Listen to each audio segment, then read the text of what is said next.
If you've enjoyed the mobile game Snake but thought, I could really do with it being a little bit more like a Metroidvania puzzle, because we've all thought that, then you've got Temple of Snek to thank, because they've thought of it and made it. Yes! Temple of Snek comes into early access on the 18th of August. It will have about 30% of the game roughly completed, and I've had an absolute blast playing the advanced preview copy of this in the lead up to its release. So I wanted to talk about it and get you pumped and excited, because it genuinely impressed me with the way how it played out and made me smile and go, nah! Which is quite rare in games sometimes these days. You play as the Snek character, moving around as your snake, and you'll start off very small. True to the mobile fashion, the more things you eat, the bigger your snake becomes, and the more complex it is to manoeuvre yourself around the various levels, making sure that A, you don't bump into yourself and cause yourself a problem, but B, also don't trigger traps and kill yourself in other ways, because you're in a temple of interconnected spaces, and that's where this Metroidvania feel comes in.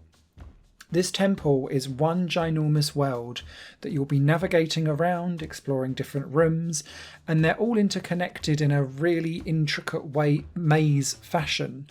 So what really impressed me was I'd start off in kind of one area and kind of maneuver myself away a little bit, but then you end up kind of coming back through levels, either like through the ceiling or under the floor.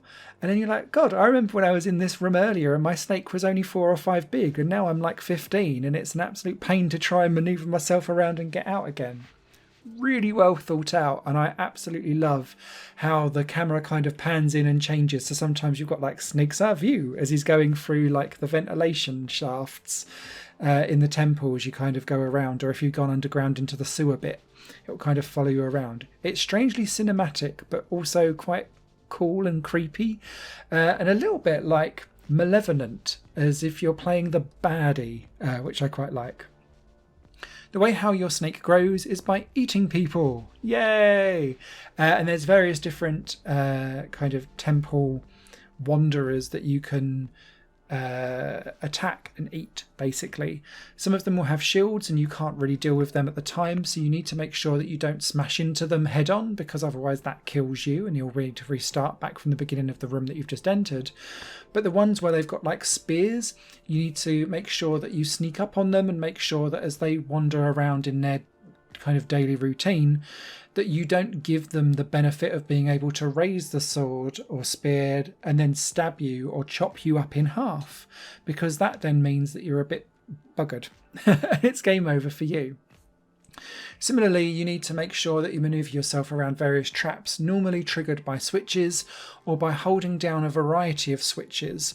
And so you need to have your snake body at the right length to be able to hold all of them down, which normally means you then need to go off and find someone to eat, to grow yourself, and so on and so forth.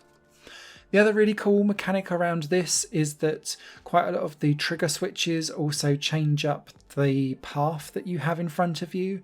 And there's a great section in the temple gardens where you're having to, almost like a marble game, lay out the track in front of you like a Marble Run Scalextrics kind of feel, so that you can just basically slither your way around it as you go.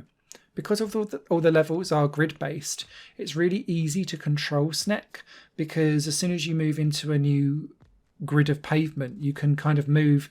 And I personally use the arrow keys because I found them easier, because of just up, down, left, right is so easy to control. I found it just easier than using a controller and the analog stick to do so. Outside of that, the puzzles are really quite varied as well, and they take advantage of a few interesting mechanics. So one of them is that the snake has its own strength in terms of height. So it can't really crawl up like a big staircase unless it's just a very small incline. But what it can do is keep its own body weight if you push it out over a ledge, just like a normal snake can. So what you'll end up finding is that you might need to kind of curl yourself around to then get across a really large bridge. So long as your body is long enough and it's connected at both ends, it's got the strength to kind of carry its own weight across, and that becomes quite key in some of the puzzles. Similarly, sometimes you'll need to get into a position where all of your body is out, and you'll need to kind of paint out where you want your snake to land, because as soon as the last piece of snake goes over, then the whole body of Snek drops down, and it might be that you're dropping yourself down into an absolute booby trap of spears and spikes underneath you, of which it's game over. Another good fun factor thing is that some of the people that you can eat with spears can chop your body in half, and you lose half your body, and it's just there. And it's like grim as you kind of like swaddle off on your own. I'm not sure if you're supposed to be able to survive that, because I normally die immediately afterwards. But if you can, and you've kind of lost half your body, I quite like that as a potential game mechanic for Temple of Snek to use. I love the art style. I love the puzzle layouts. I love the feel of it and the aesthetic in general. The music is cool as well. And the one last thing I just wanted to bring up is that when you go into your save file shows you your travel as you go. So it gives you like the whole map area of how big the Temple of Snek will be. And then it draws out when you look on your save file where you've been. So it's like a little as you go around. I just found that surprisingly satisfying and really engrossing. Such a good little addition. So that's what's going to be in the early access of the game when it comes out on the 18th of August. Other things that are due to come to the game in the future are more NPC types with their own kind of unique puzzle mechanics to get round. Completely designing your own snake skin patterns, like the sound of that. And a level editor so that you can create and then share your own Snek puzzles, plus classic mode as well for those of you that grew up with this on the mobile. So I absolutely loved what's here. If it's only going to get more of the same but even better and extra modes and a create your own snake skin pattern, I'm sold.